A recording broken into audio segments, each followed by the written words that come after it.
Bonjour à toutes et à tous, bienvenue dans Va, Vie et Entreprends, le podcast qui met en lumière des femmes inspirantes. Aujourd'hui, j'ai le plaisir d'accueillir Daphné Tavot. Son nom vous dit peut-être quelque chose. Elle est de la grande sœur de Norman, qui est très connue dans le milieu du digital, beaucoup moins connue dans le milieu entrepreneurial. Mais aujourd'hui, on est là pour parler d'entrepreneurs, on est là pour parler des doutes que tu as pu rencontrer sur ton parcours, mais surtout pour parler de ta vie et de comment tu en es arrivée où tu en es aujourd'hui. Comment vas-tu ? Bonjour Jennifer, ça va très bien et merci pour l'invitation. Ah non, avec grand plaisir. J'ai vraiment... Alors, tous les gens que j'ai invités dans ce podcast aujourd'hui, parce qu'on en a filmé pas mal, sont que des gens qui m'inspirent pour des raisons un peu différentes. Toi, tu m'as vraiment inspirée pour ton authenticité. On est dans un milieu où on oublie un peu à quel point les gens authentiques sont importants. Et surtout, tu es une personne, voilà, une femme acharnée du travail, un peu comme moi. Tu as commencé en tant que maîtresse des écoles, si je ne m'abuse. Je vais te laisser expliquer. Mais comment, la première question qui me vient quand je connais, parce que moi je connais ton parcours, alors je vais déjà te laisser expliquer ton parcours, mais la première question qui me vient, comment passes-tu de maîtresse des écoles à agent artistique ? J'ai envie de te dire la vie et l'influence des parents. C'est-à-dire que je fais un bac littéraire, option théâtre, j'ai envie d'être comédienne. Je monte à Paris comme plein de jeunes filles et de jeunes garçons pour réaliser un rêve. Sauf que les cours Florent, ça coûte cher. Sauf que rentrer au conservatoire, c'est pas facile.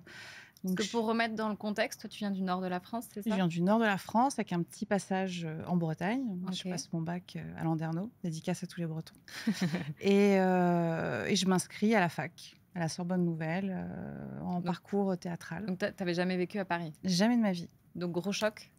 Mais une vraie joie, un vrai plaisir d'être à la capitale, comme beaucoup de provinciaux. Et malheureusement, je perds ma mère à 19 ans. Okay. Et la vie te fout une grosse claque dans la gueule. Je continue mes études, mais c'est très perturbant parce qu'il faut gagner sa vie en même temps que de faire ses études. Ma mère était prof d'histoire-géographie et mon père était dans l'audiovisuel. Ah, ok. Il faisait des films institutionnels. Il faisait partie d'une toute nouvelle génération dans les années 80 à utiliser les premières caméras, à filmer des spectacles, à filmer des artistes dans le nord de la France. Et donc, je me retrouve à 19 ans juste avec mon papa, mon petit frère qui a 14 ans. À cette époque-là, on est d'accord, il n'est pas du tout encore Non, YouTube, il est en 3e, il passe son brevet. Et la fac, c'est chouette, c'est cool. Je rencontre plein de belles personnes, mais ça ne paye pas mon loyer, ça ne remplit pas mon frigo. Et je mets un peu mes rêves de côté et je décide de passer mon concours de professeur des écoles. Parce que donc, le CAPES, c'est ça ? Alors, c'est vraiment le concours de professeur des écoles. Okay. C'est le concours de recrutement de professeurs des écoles, le CRPE, que je passe en Seine-Saint-Denis. Alors, pas tout de suite, parce qu'avant, je fais quand même mes études très... Putain, je ne m'attendais pas à toutes ces questions. Littéraire ? Très littéraire à la fac, toujours dans cette optique de vivre de ma passion du théâtre. Mais je mets de côté ce rêve d'être comédienne. Est-ce que j'aurais été une grande comédienne ? J'en ai strictement aucune idée. Est-ce que j'étais réellement faite pour ça ? Est-ce que j'étais réellement bonne ? J'en ai strictement aucune idée. Mais en tout cas, je vais jusqu'au master. Ouais. Mais en parallèle, je prépare ce concours parce que je veux assurer mes arrières et que ma mère m'a transmis une vraie passion pour l'instruction. Et ça correspond aussi à mes idéaux politiques. Ouais. Et je réussis ce concours et je suis très heureuse d'enseigner dans le 93 à Aulnay-sous-Bois, à Bobigny, à Montreuil. Donc tu fais ça pendant combien de temps ? Je fais ça... je fais parfois des pauses. Parfois, je demande des disponibilités, comme on appelle ça à l'éducation nationale. Ouais. C'est une sorte d'année sabbatique. Ça peut être 6 mois, ça peut être 1 an. Pour faire du théâtre ou rien à voir ? Parce que tout se mélange dans ma tête, que le milieu artistique me manque énormément, que j'ai plein de copines qui sont comédiennes, des copains qui sont comédiens. J'ai mon frère qui est en fac d'audiovisuel. Donc à ce moment-là, pendant ce temps-là. Ouais.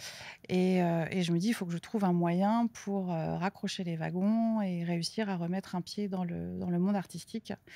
Et donc, je suis instite.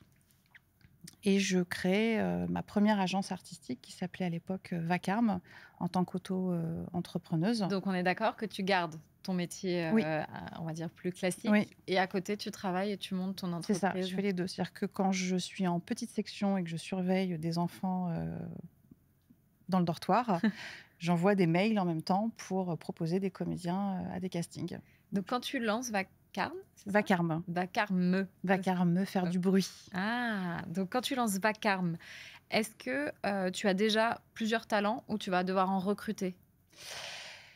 Alors j'ai des amis qui sont comédiens et qui sont comédiennes, donc j'ai déjà, une petite troupe Ouais. de comédiens, certains qui ne font que du théâtre, certains qui font un peu de télévision.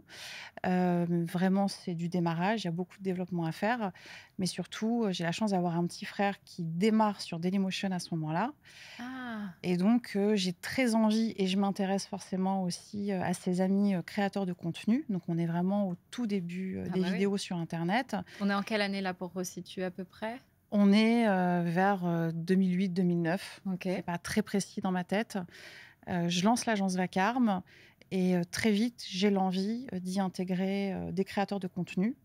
Heu, Donc tu es la première à croire en eux, parce qu'il faut se remémorer à cette époque-là, c'est des gens qu'on ne considère pas beaucoup. ouais, Parce qu'aujourd'hui, ça va paraître bizarre aux gens qui vont nous écouter parce on est habitué à avoir des créateurs de contenu, des talents comme on les appelle dans notre petit jargon. Mais à cette époque-là, c'est plutôt des gens, on se demande qu'est-ce qu'ils font là. C'est soit des comédiens ratés, soit on comprend pas trop, en tout cas à cette époque-là, ces créateurs de contenu, qu'est-ce qu'ils ont à apporter au milieu artistique. Donc toi, tu crois en eux et tu penses qu'ils ont quelque chose à apporter justement à ce milieu. je crois en eux, mais je vais pas vers eux comme une évidence. Ouais. C'est juste que je les trouve talentueux et je les mets au même niveau que d'autres et avec du recul, parce que maintenant j'ai 40 ans, Ouais. j'avais, je pense, une vraie sincérité, une vraie naïveté dans l'admiration que j'avais, pour leur Je vois travail. très bien. Donc je les défends, vraiment, Avec ton coûte que cœur. coûte et avec mon cœur.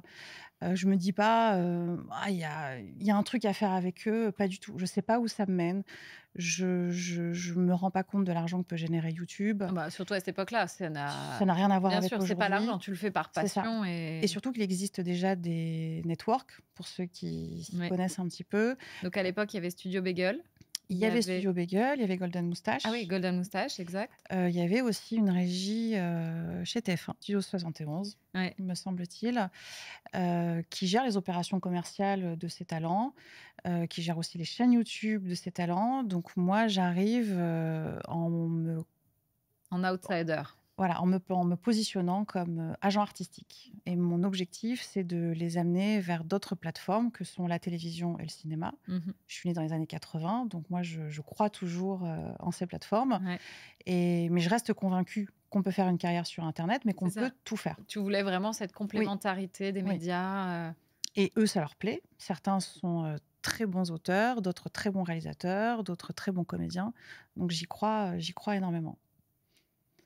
Et donc rapidement, je vais piocher, dans l'entourage, qui est le mien mmh. et je me rapproche de, Kemar, de Natou, de Julien Josselin, de Vincent Tirel, Donc tu as représenté tous ces talents-là à cette époque-là? exactement, pas toujours au même Oui, moment, oui. mais oui, je les ai représentés. Et quand est-ce qu'il y a un moment marquant à ce moment-là, je sais pas, un premier contrat où tu te dis: «En fait, c'est un vrai métier»? Parce qu'à cette époque-là, pour resituer, les gens ne croient ni dans les youtubeurs, mais alors un agent artistique de youtubeur, c'est encore, tu vois, il faut quand même que Mmh, tu arrives à te faire, respecter, que tu arrives à convaincre, mais surtout que tu arrives à signer des contrats parce qu'in fine, mmh, tes créateurs de contenu peuvent continuer à créer du contenu que s'il y a cette, rentrée mmh, d'argent qui leur permet, cette liberté de pouvoir écrire, de pouvoir mmh, produire.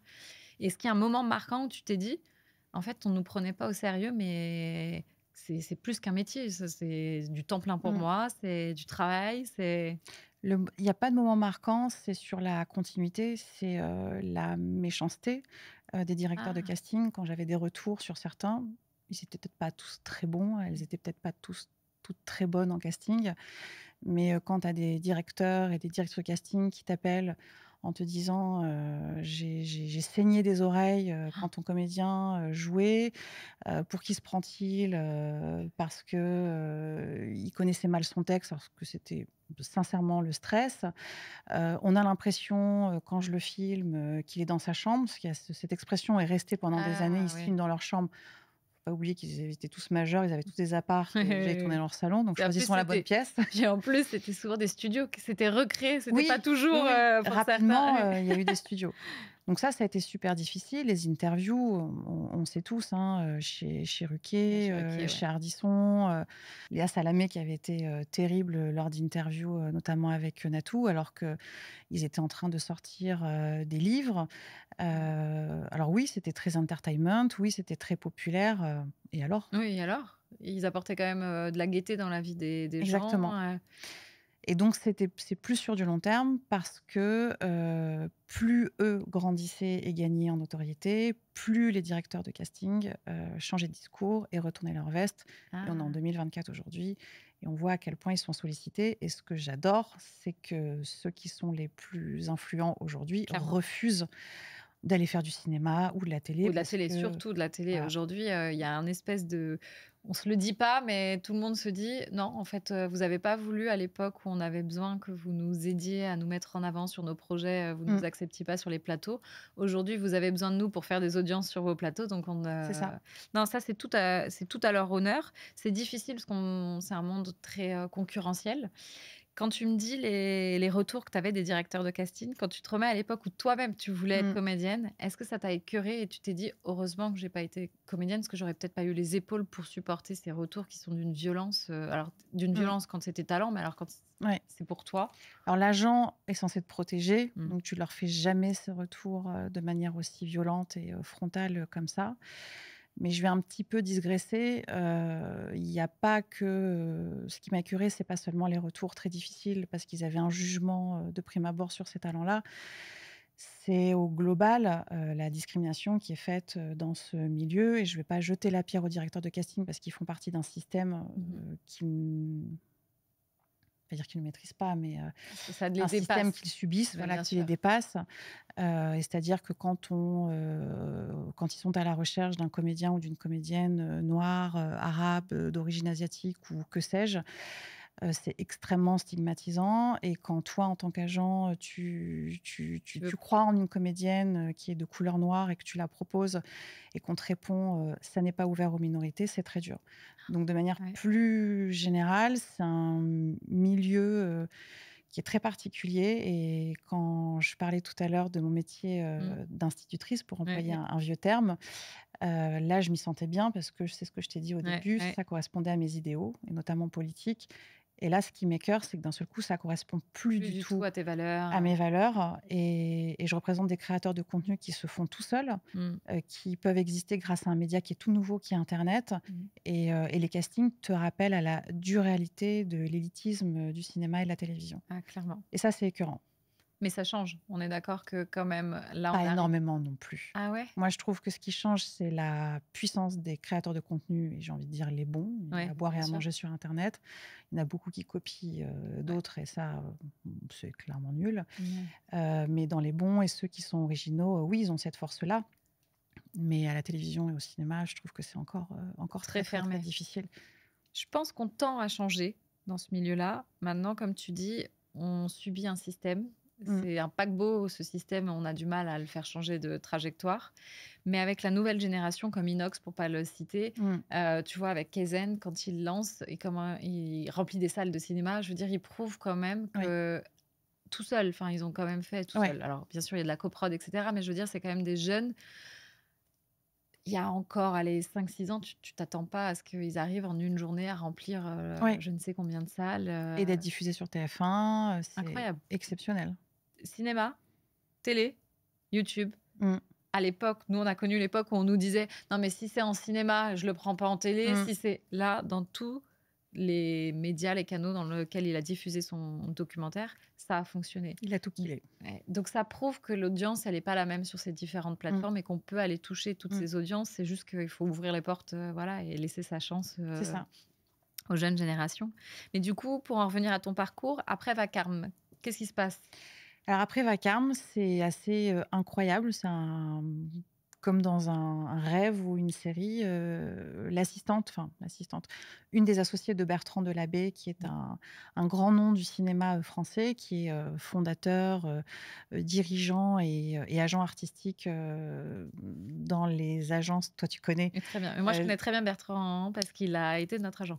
voilà. Donc c'est très drôle. Tu le connais très bien. Ouais. Qui avait donc créé Artmedia, puis VMA, qui étaient 2 agences, siamoises. Ouais. VMA parce que, il y représentait plus de talents musicaux. OK. Et c'est drôle parce que déjà à l'époque, le cinéma faisait un distinguo entre les Ouais. artistes qui venaient du monde de la musique et les artistes plus classiques. Et c'est très français aux C'est très États-Unis, français. Ouais, Beyoncé ou peu importe, ouais. peu importe, Mmh. suivant où tu es, on peut t'accepter dans tous les on te met pas dans des cases. Exactement, En France, on adore nous mettre dans des cases. exactement. Et donc, cette extraordinaire dame, m'appelle et donc en fait, c'est Bertrand qui me repère avec, ma petite agence et mon petit site internet Donc il était quand et même visionnaire parce que les gens ne connaissent pas Bertrand, mais Bertrand, c'est un peu, entre guillemets, désolé Bertrand, mais le dinosaure ah mais dans oui! ce milieu-là. Ah oui, oui, oui. Et toi, tu es un peu la nouvelle Oui, génération avec les youtubeurs, et oui cetera, et il y croit. et il y croit. Et il y croit dur comme fer. Il s'intéresse à tous les petits projets qu'on a faits. On avait fait une BD, avec un collectif de youtubeurs, pour les éditions, Dupuis. On avait fait, la tournée, du Zapping Amazing avec Norman, avec Cyprien, avec, Natou, avec Mister V, enfin, c'est avec Kemar, c'était exceptionnel, produite par M6 à l'époque. On en avait fait un DVD.